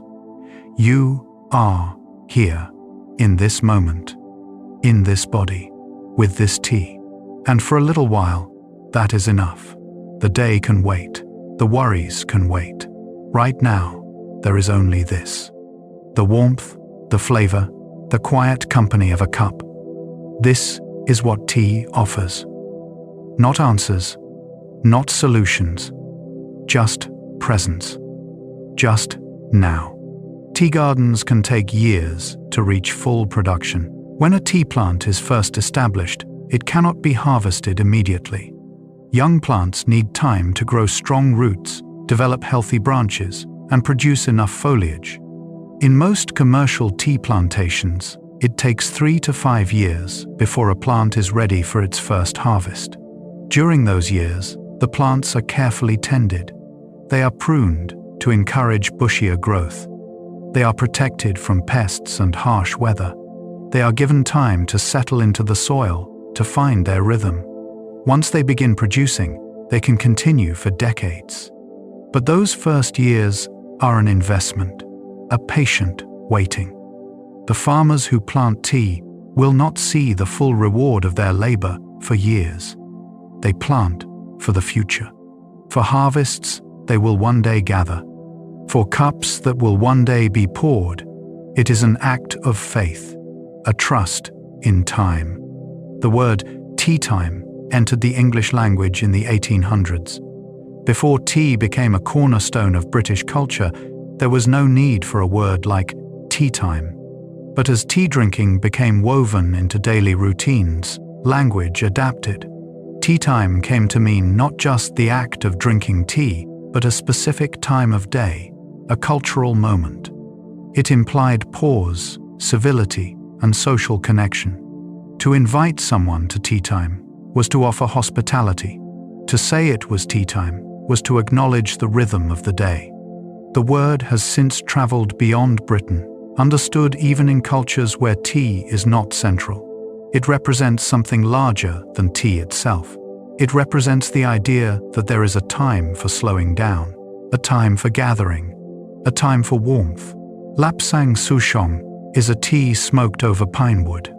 Not all teas are delicate and floral. Some are bold, smoky, and intense. Lapsang Souchong is a black tea from the Wuyi region of China, and it is dried over burning pine wood, which gives it a distinctive smoky aroma and flavor. The scent is strong, almost like a campfire or smoked meat. Some people find it overwhelming. Others find it comforting, like sitting near a hearth on a cold night. The smoking process was originally developed as a way to speed up drying during the rainy season. The tea leaves were placed over fires to dry quickly, and the smoke became part of the flavor. What began as necessity became tradition. Today, Lapsang Souchong is sought after for its unique character. It is often drunk plain, without milk or sugar, to appreciate its full depth. It pairs well with savory foods and is sometimes used in cooking, lending a smoky note to sauces and marinades. Tea, it seems, can be anything, sweet or savory, subtle or strong. It adapts to every palate. Drinking tea before bed may affect sleep differently for different people. Tea contains caffeine, which is a stimulant. For some people, even a small amount of caffeine in the evening can interfere with sleep. For others, the calming ritual of tea and the presence of L-theanine outweigh the stimulating effects of caffeine. It depends on individual sensitivity, the type of tea, and the amount consumed. If you find that tea keeps you awake, you might choose decaffeinated tea, herbal tisanes, or teas naturally lower in caffeine, like white tea. If you find that tea helps you wind down, trust your experience. There is no universal rule. Your body knows what it needs. Pay attention to how you feel. Adjust accordingly. Tea is meant to serve you, not the other way around. If a cup before bed brings you comfort, continue. If it disrupts your rest, choose something else. The ritual can remain even if the tea changes. Tea has inspired scientific research for centuries. From the moment tea reached Europe, scientists were curious about it. What gave it its flavor? What were its effects on the body?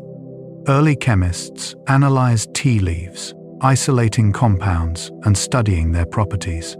In 1753, the Swedish botanist Carl Linnaeus formally classified the tea plant as Thea sinensis, later reclassified as Camellia sinensis. In the 19th century, researchers began to understand caffeine, tannins, and essential oils in tea. In the 20th century, the discovery of antioxidants and polyphenols opened new areas of study. Today, tea is still being researched. Scientists investigate its potential effects on heart health, brain function, gut health, and longevity. They study how different processing methods affect chemical composition. They explore the relationship between terroir and flavor. Tea is both ancient and modern, traditional and cutting edge. It has been drunk for thousands of years, yet we are still learning what it can do. The phrase "storm in a teacup" comes from tea culture. When something is described as a storm in a teacup, it means a lot of fuss over something trivial. The phrase reflects tea's association with delicacy and domesticity. A teacup is small, fragile, contained. A storm in such a small space would be insignificant in the larger world, yet dramatic within that tiny context. The phrase has been used in English since at least the early 19th century. It captures the idea that perspective matters. What feels overwhelming in one moment may, from a distance, seem small. Tea has given us language, metaphor, and ways of understanding proportion. Even our expressions carry the essence of tea. Its smallness, its containment, its reminder to not lose sight of scale. Tea plants are evergreen, meaning they photosynthesize year-round. Unlike deciduous plants that lose their leaves in winter, tea plants keep their foliage throughout the year. This means they are always working, always converting sunlight into energy, always growing at some level. In tropical and subtropical climates, tea plants can be harvested year-round. In more temperate regions, growth slows during the cold months, but the plant does not go dormant. It simply waits, conserving energy, preparing for the flush of spring. This constancy is part of what makes tea so reliable. It does not disappear. It does not abandon its purpose. It remains steady and green through every season. There is something reassuring in that. 1. The tea plant teaches patience and persistence. It does not rush, but it does not stop either. It simply continues. The Boston Tea Party led to the coercive acts and further tension. The destruction of tea in Boston Harbor did not go unnoticed. The British government responded with a series of punitive measures known as the Coercive Acts, or as the colonists called them, the Intolerable Acts. These laws closed Boston Harbor until the tea was paid for, restricted town meetings, and increased British control over the colony. Rather than subduing the colonists, the acts unified them. Other colonies sent supplies to support Boston. The Continental Congress convened. The path toward revolution accelerated. All because of tea. It is strange to think how much history pivoted on those floating leaves, how a tax on tea became a symbol of tyranny, how the refusal to accept that tax became a declaration of independence. Tea did not cause the revolution, but it became the flashpoint, the moment when patience ended and action began. Some cultures add butter and salt to tea instead of milk and sugar. In Tibet, Bhutan, and parts of Mongolia and Nepal, tea is prepared in a way that might seem unusual to those accustomed to sweetened tea. Po cha, or butter tea, is made by brewing strong black tea, then churning it with yak, butter, and salt. The result is a savory, rich beverage that provides warmth and calories in the harsh, high-altitude climate. The butter adds fat, which is essential in regions where food can be scarce and the cold is relentless. Salt balances the flavor and helps retain hydration. Butter tea is not sipped delicately. It is drunk in large quantities, refilled constantly, offered to guests as a sign of welcome. The taste is unlike any other tea. Creamy, slightly oily, salty, and fortifying. It is tea adapted to survival, tea shaped by necessity. And yet, it is still tea, still a gathering point, still a ritual, still a source of warmth. The Japanese tea garden is designed to calm the mind. In Japan, tea is not just about the beverage. It extends to the environment where tea is prepared and consumed. Traditional tea gardens are designed to guide visitors into a state of calm before they even enter the tea house. The path is intentionally simple, winding through carefully placed stones, moss, and bamboo. There may be a stone basin where guests rinse their hands and mouths, symbolically purifying themselves. The garden is sparse, not cluttered. Every element has purpose. The sound of water, the texture of gravel underfoot, the play of light through leaves. The garden prepares the mind. It creates separation from the outside world. By the time you reach the tea house, you are already quieter, already more present. The tea ceremony continues what the garden began. Together, they form a complete experience of mindfulness, beauty, and peace. Tea sommeliers are trained to identify hundreds of teas by taste and smell. Just as there are wine sommeliers, there are tea sommeliers, experts trained in the art and science of tea. They study tea cultivation, processing, flavor profiles, and brewing techniques. They learn to distinguish between teas by region, harvest season, and oxidation level. A skilled tea sommelier can taste a tea and tell you not only what type it is, but where it was grown, when it was picked, and how it was processed. They can recommend tea pairings for food, suggest brewing methods, and guide people toward teas that match their preferences. Becoming a tea sommelier requires years of study and practice. It is a profession that honors tea, elevating it to the level of fine wine or gourmet cuisine. It acknowledges that tea is not just a drink, but an experience worth understanding deeply. Tea can be infused into food, not just drunk. Tea is versatile enough to move beyond the cup. Chefs and home cooks alike have discovered that tea can infuse flavor into a wide variety of dishes. Earl Grey can be steeped in cream for panna cotta or ice cream, lending a floral, citrusy note. Matcha can be whisked into batters for cakes, cookies, and pastries, adding color and a gentle bitterness. Lapsang Souchong can be used to smoke fish or flavor brines. Jasmine tea can be incorporated into syrups, glazes, or poached fruits. Even savory dishes benefit. Tea-braised pork, tea-rubbed steak, tea-infused rice.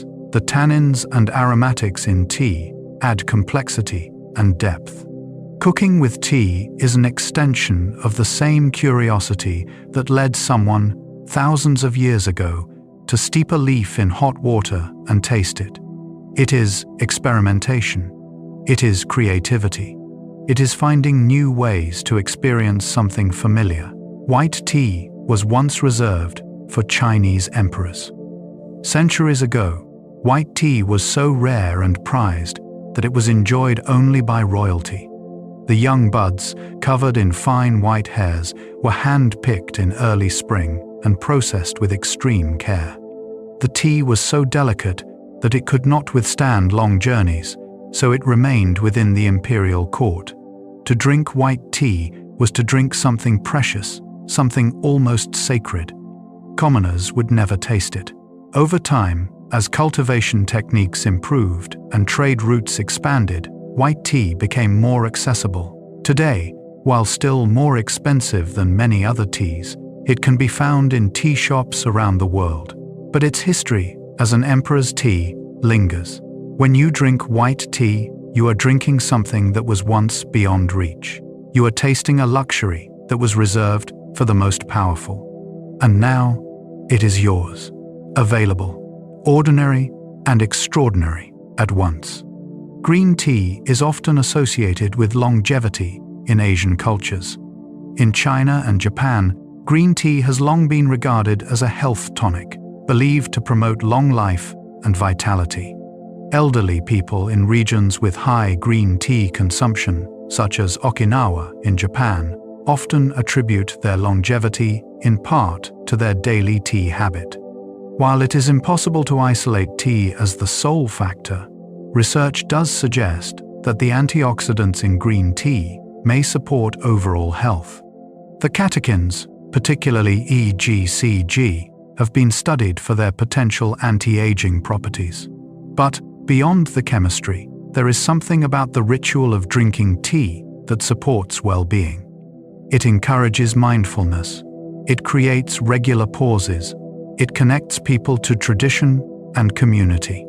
Longevity may not come from tea alone, but from the life that tea invites you to live. Slower, more intentional, more connected. You can cold brew tea overnight in the refrigerator. If you have never tried cold brewing tea, it is worth experimenting with. The process could not be simpler. Place tea leaves in a pitcher or jar of cold water. Put it in the refrigerator. Wait. 6 to 12 hours later, you have a smooth, mellow tea with no bitterness. Cold brewing is particularly good for green teas, white teas, and lightly oxidized oolongs. The slow extraction brings out sweetness and delicate flavors while leaving behind harsh tannins. You can drink it as is, over ice, or with a touch of honey or lemon. Some people prepare cold brew tea in large batches, keeping it in the fridge for several days. It becomes a refreshing staple, ready whenever you need it.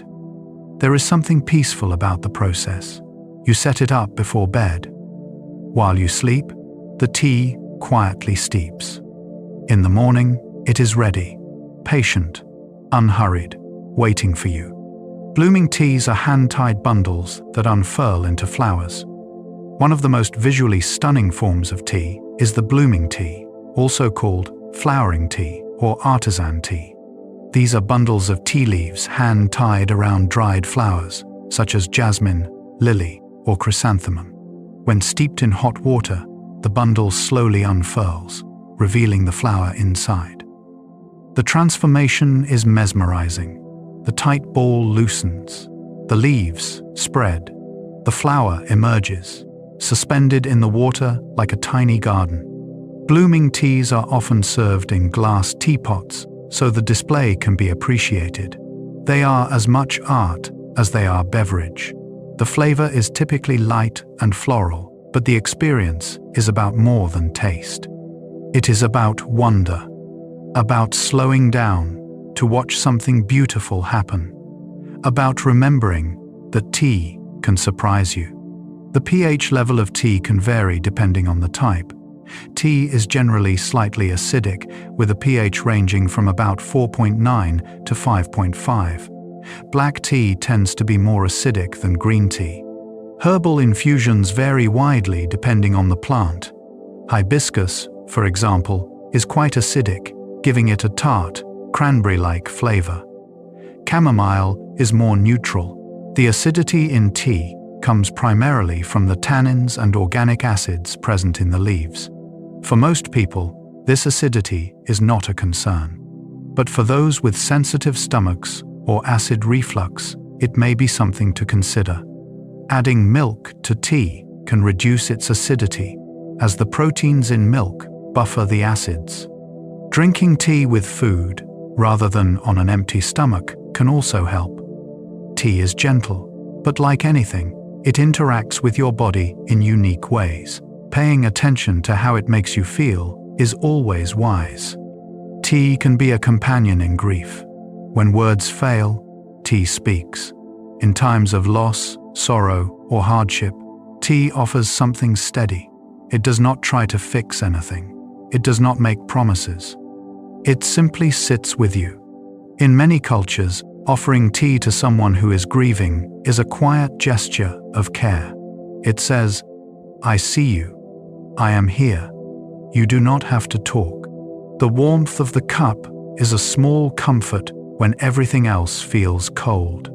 The ritual of making it gives your hands something to do when your heart does not know what to feel. And the act of sipping, slowly, breath by breath, can ground you when grief makes you feel like you are floating away. Tea holds space. It does not rush you to heal. It does not ask you to be okay. It just offers itself, again and again, as many times as you need. Different regions produce tea with distinct terroir. Just like wine, tea expresses terroir, the unique combination of soil, climate, altitude, and environment that shapes its flavor. A Darjeeling tea from the foothills of the Himalayas tastes different from an Assam tea grown in the lowland plains, even though both are from India.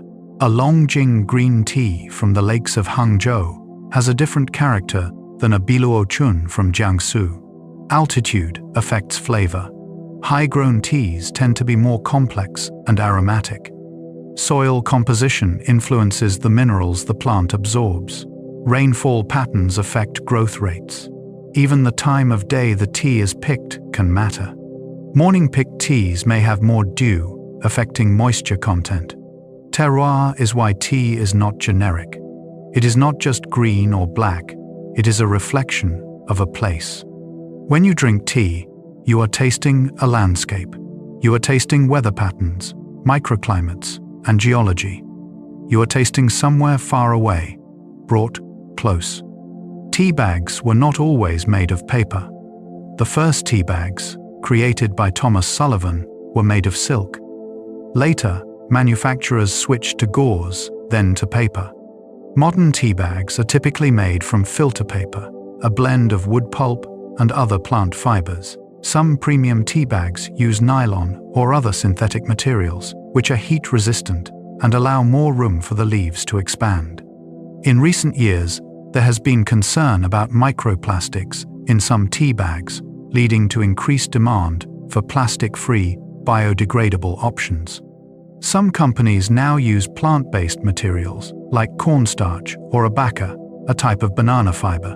The evolution of the tea bag reflects broader concerns about convenience, quality, and environmental impact. What began as a simple pouch has become a topic of innovation and debate.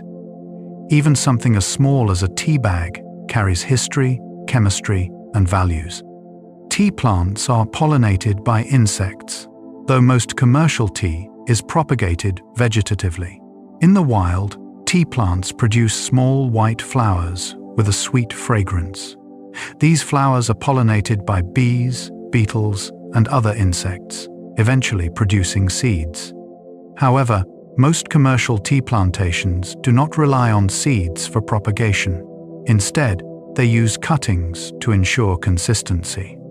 Seeds would produce plants with varied traits, making quality control difficult.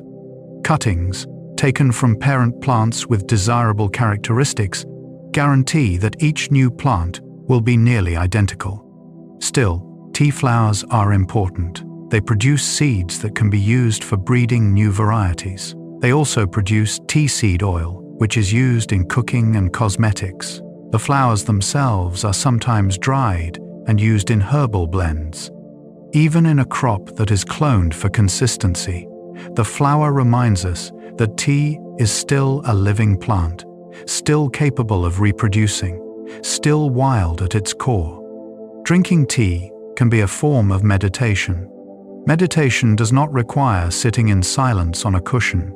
It can happen anywhere, in any form, as long as you are present. Drinking tea can be meditative. The act of preparing it, focusing on each step, grounds you in the moment. Boiling the water, measuring the leaves, pouring, waiting, these actions become anchors. Your mind, which may have been scattered, begins to settle. When you drink, you pay attention. You notice the temperature, the flavor, the way it feels going down. You breathe between sips. You do not rush. This is meditation. Not emptying the mind, but filling it with one thing. This tea, this moment, this breath. You do not need to call it meditation. You do not need to sit cross-legged or close your eyes. You just need to be here, fully, with your tea.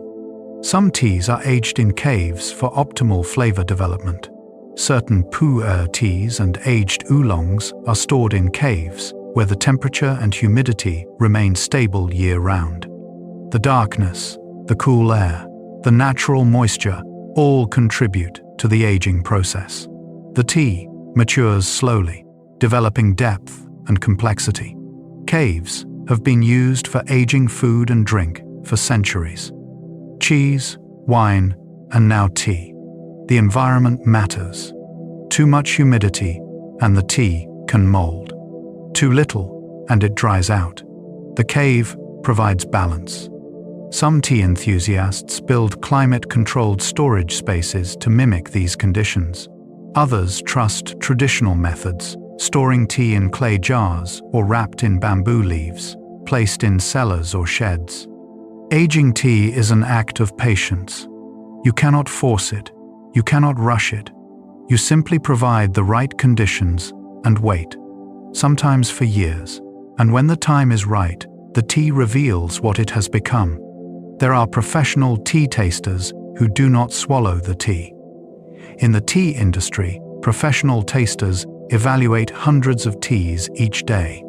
To do this without consuming excessive amounts of caffeine, they use a technique called slurping and spitting. A small amount of tea is slurped loudly, which aerates it and spreads it across the palate, allowing the taster to assess flavor, body, and astringency. Then, the tea is spit out. This method allows tasters to evaluate many samples without becoming over-caffeinated or too full. It is similar to wine tasting. The goal is assessment, not enjoyment in the traditional sense. Tasters are trained to detect subtle differences between batches, identify defects, and ensure quality. It is a skill that takes years to develop. These tasters are the gatekeepers of quality, the ones who decide which teas make it to market and which do not. Their palates are finely tuned instruments, capable of discerning what most of us would never notice. Tea has a long history in literature and poetry. Writers and poets have long been inspired by tea. In Chinese and Japanese literature, tea is a recurring motif, symbolizing simplicity, contemplation, and connection to nature. The Japanese haiku master Matsuo Basho wrote of tea and the quiet moments it creates. British authors like Charles Dickens and Virginia Woolf wove tea into their narratives as a marker of social life and domestic routine. Tea appears in detective novels, love stories, and philosophical essays. It is used as a plot device, a symbol, a setting. Why does tea appear so often in literature? Perhaps because it is universal. Everyone understands tea. It requires no explanation. It is a shorthand for comfort, for pause, for normalcy. When a character sits down with tea, we know they are taking a breath. We know they are, for a moment, still. Green tea contains vitamin C, though the amount varies. Fresh tea leaves contain vitamin C, but the amount that remains in the final brewed tea depends on processing and brewing temperature. Green tea, because it is minimally processed, retains more vitamin C than black tea. However, vitamin C is sensitive to heat, so boiling water can degrade it. If you want to preserve the vitamin C in your green tea, steep it at a lower temperature, around 170 to 180 degrees Fahrenheit. That said, tea is not a significant source of vitamin C compared to fruits and vegetables. The amount in a cup of green tea is small, but it is there, a small bonus, a reminder that tea is more than just flavor and caffeine. It is a plant. It carries nutrients. It offers, in its own quiet way, nourishment. Some people use spent tea leaves as compost or fertilizer. After you have steeped your tea, the leaves still have value. They are rich in nitrogen, which makes them excellent for composting. Used tea leaves can be added directly to a compost bin, where they will break down and enrich the soil. Some gardeners sprinkle used tea leaves around the base of plants as mulch. The leaves help retain moisture, suppress weeds, and add nutrients as they decompose. Tea is also slightly acidic, which makes it beneficial for acid-loving plants like roses, azaleas, and blueberries. Even the tea bags themselves, if they are made from natural materials, can be composted. It is a full circle. The tea plant grows in soil, nourished by the earth. You drink the tea, receiving its warmth and flavor. Then you return it to the earth, where it nourishes new growth. Nothing is wasted. Everything continues. The price of tea can fluctuate based on harvest quality and demand. Like any agricultural product, tea prices are influenced by supply and demand. A poor harvest, due to drought, frost, or pests, can drive prices up. A bumper crop can bring them down. First flush teas, picked in early spring, are often more expensive because they are prized for their delicate flavor. Rare teas, limited production teas, and competition-grade teas can command extraordinary prices. On the other end of the spectrum, mass-produced tea for blending is inexpensive. The global tea market is vast and complex, with teas traded at auction, bought in bulk by large companies, and sold in small batches by artisan producers. For the drinker, this means that tea is accessible at almost any price point. You can enjoy a decent cup for pennies, or you can invest in a rare oolong that costs hundreds of dollars per kilogram. Both are tea. Both have their place. Tea houses have existed for over 1,000 years. The tradition of gathering in a dedicated space to drink tea is ancient. In China, tea houses appeared during the Tang dynasty over 1,000 years ago. They were places of socialization, business, and relaxation. People from all walks of life would gather to drink tea, play games, listen to music, and exchange news. In Japan, tea houses became associated with the tea ceremony, designed as intimate, simple spaces for contemplation.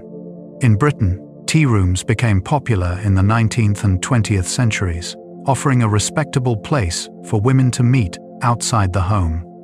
In Morocco, tea is served in cafes where men gather to talk and smoke. In Turkey, tea gardens are social hubs, filled with conversation and laughter. The tea house, in all its forms, is more than a place to drink tea. It is a place to be human, to connect, to rest, to belong. 2. The process of withering tea leaves is crucial to flavor development. After tea leaves are plucked, they do not go straight into processing. First, they must wither. Withering is the process of allowing the leaves to lose moisture, making them pliable and concentrating their flavors. The leaves are spread out in thin layers, often on bamboo trays, and left to rest. Depending on the type of tea, withering can take a few hours or up to a full day. The air temperature, humidity, and airflow all affect the process. As the leaves wither, chemical changes begin. Enzymes activate, sugars develop, aromatic compounds form. Withering is both physical and chemical transformation. It is the first step in turning a fresh leaf into tea. Without it, the leaves would be too rigid to roll, too bitter to enjoy. Withering is patience in action. It is trusting that time will do what force cannot. Iced tea became especially popular in the American South. While iced tea is enjoyed worldwide, it holds a special place in the southern United States. Sweet tea, as it is called, is brewed strong, sweetened heavily with sugar while hot, and served ice-cold. It is ubiquitous at family gatherings, restaurants, and picnics. To many Southerners, sweet tea is more than a beverage. It is tradition. It is hospitality. It is home. The origins of Southern sweet tea are debated, but it likely became popular in the late 19th and early 20th centuries, as ice became more accessible and sugar became affordable. The hot climate made cold drinks desirable. The sweetness balanced the tannins in black tea. Today, sweet tea is so ingrained in Southern culture that some restaurants serve it automatically, alongside water. It is a symbol of the region, as recognizable as grits or cornbread. The shape of a teapot affects the way tea brews.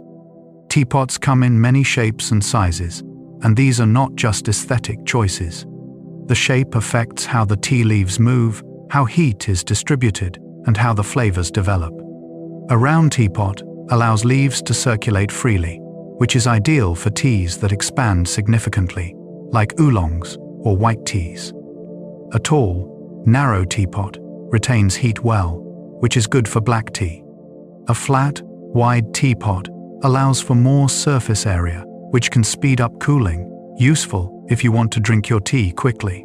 The spout, the lid, the handle, all are designed with function in mind.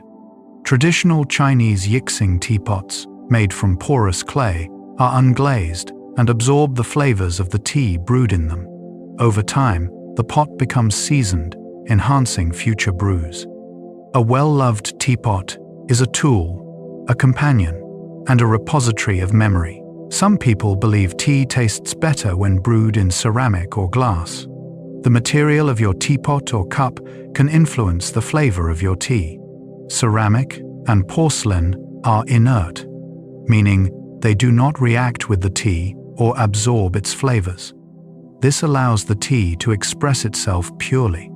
Glass is also inert and has the added benefit of letting you watch the tea steep, which can be beautiful and meditative.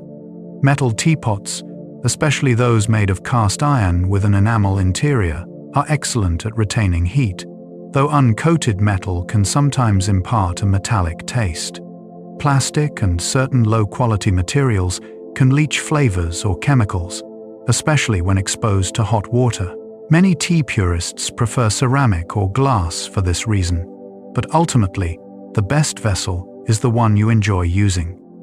If a chipped mug brings you comfort, it is the right choice. Tea does not demand perfection. It asks only to be noticed. The practice of reading tea leaves is called tasseography. For centuries, people have looked for meaning in the patterns left by tea leaves at the bottom of a cup. This practice, called tasseography or tea leaf reading, is a form of divination. After drinking a cup of loose leaf tea, the drinker swirls the remaining liquid and leaves, then inverts the cup onto a saucer. The patterns that form are interpreted as symbols, offering insights into the future, guidance, or reflection on the present. A bird might symbolize news, a ring, a marriage, a tree, growth. The interpretation is subjective, shaped by intuition and tradition. Tasseography is not about literal prediction. It is about reflection, about pausing to consider your life, your hopes, your questions. The tea leaves become a mirror, a way of accessing your own inner knowledge. Whether you believe in divination or not, there is something meditative about the practice. It asks you to slow down, to look closely, to wonder. Herbal infusions have been used for healing for thousands of years. Long before modern medicine, people turned to plants for relief. Chamomile for sleep and digestion, peppermint for nausea and headaches, ginger for inflammation and circulation, lemon balm for anxiety, echinacea for immune support. These herbal infusions, though not technically tea, share the same preparation method and have been trusted remedies across cultures. Ancient Egyptians used chamomile. Native Americans brewed echinacea. Traditional Chinese medicine includes countless herbal formulas. These practices were not superstition, they were observation. People noticed what worked and passed it down. Modern science has begun to validate many of these uses, identifying active compounds and mechanisms of action. But the wisdom was there all along, held in memory, steeped in water, offered with care. Herbal infusions remind us that healing does not always come from a pharmacy. Sometimes it comes from the earth, gently extracted, patiently sipped. The word chai simply means tea in many languages. In the West, chai has come to mean spiced tea, usually masala chai from India. But in Hindi, Russian, Arabic, Turkish, and many other languages, chai is simply the word for tea. Any tea. If you order chai in India, you will likely receive masala chai unless you specify otherwise. But in Russia, chai is black tea, often served from a samovar. In Turkey, chai is strong black tea, served in small, tulip-shaped glasses. The word has traveled along with tea itself, adapting to each culture. It is a reminder that language, like tea, crosses borders, that words carry history, that every time we say chai, or tea, or thay, we are speaking a word that has journeyed across continents and centuries, shaped by trade, migration, and exchange. Some people find that tea helps them focus while studying or working. Many students and professionals rely on tea to help them concentrate. Unlike coffee, which can cause jitteriness or a sharp crash, tea provides a more sustained, gentle energy. The combination of caffeine and L-theanine creates a state of calm focus, often described as alert relaxation. You feel awake, but not wired, present, but not tense. This makes tea ideal for tasks that require sustained attention, like reading, writing, coding, or studying. Some people develop rituals around work and tea, brewing a pot at the start of a task, sipping as they go. The act of making tea becomes a transition, a signal to the brain that it is time to focus. And the regular sips, the warmth, the flavor, provide small moments of pleasure throughout the work. Tea does not just fuel productivity, it makes the process more enjoyable. Tea can be part of a morning ritual that sets the tone for the day. How you begin your day shapes everything that follows. For many people, tea is part of that beginning. Not rushed, not gulped down, but prepared with intention. Boiling the water, choosing the tea, steeping, pouring. Those few minutes create a buffer between sleep and the demands of the day. They offer a moment of quiet before the noise begins. Some people sit with their tea in silence. Others read, journal, or simply look out the window. The specific activity matters less than the tone it sets. Calm, grounded, present. Starting the day with tea is a way of saying, I will not be rushed. I will take this time, even if it is only 5 minutes, even if the world is waiting. This is mine. The caffeine in tea is released more slowly than in coffee. Both tea and coffee contain caffeine, but the way your body absorbs it differs. Coffee delivers caffeine quickly, often resulting in a sharp boost followed by a crash. Tea releases caffeine more gradually, partly because of the presence of L-theanine, which modulates the effects. The result is a smoother, longer-lasting energy. You do not get the spike and drop. You get a gentle rise and a soft decline. This is why many people who are sensitive to coffee can still enjoy tea. It is kinder to the nervous system. It does not jolt, it lifts. Tea is often given as a gift to mark important occasions. In many cultures, tea is a meaningful gift. A box of fine tea says, I thought of you. I wanted to share something special. Tea is given at weddings, births, holidays, and housewarmings. In China, gifting tea is a sign of respect and goodwill. High-quality teas are often exchanged during business meetings or family gatherings. In Japan, beautifully packaged tea is a common gift, reflecting care and thoughtfulness. Even in the West, tea gift sets have become popular for their elegance and personal touch. Receiving tea as a gift is receiving time. Because tea must be brewed, it cannot be consumed instantly. It requires you to pause, to prepare, to sit. The giver is offering you more than flavor. They are offering you a moment, a ritual, a reason to rest. There is no wrong time to drink tea. Tea is flexible. It fits into any part of the day. Morning tea wakes you gently. Mid-morning tea offers a pause. Afternoon tea bridges the gap before evening. Evening tea winds you down. Some people drink tea with breakfast, some with lunch, some late at night. Some drink it alone, some with others, some hot, some iced. Tea does not demand a specific time or setting. It adapts to you. Whenever you need it, it is ready. This is part of its gift. It is always appropriate, always welcome, always enough. And so, we have reached the true end of our journey through tea, from ancient emperors to modern kitchens, from mountain plantations to your own table, from ceremony to simplicity. From history to this very moment, we have wandered through leaves and legends, flavors and traditions, rituals and rest. And what have we learned? That tea is both ordinary and extraordinary. That it is ancient, yet present. That it is simple, yet infinite. That it offers warmth, calm, connection, and care. That it asks nothing and gives everything. That it is, in the end, just a leaf. And yet, it is so much more.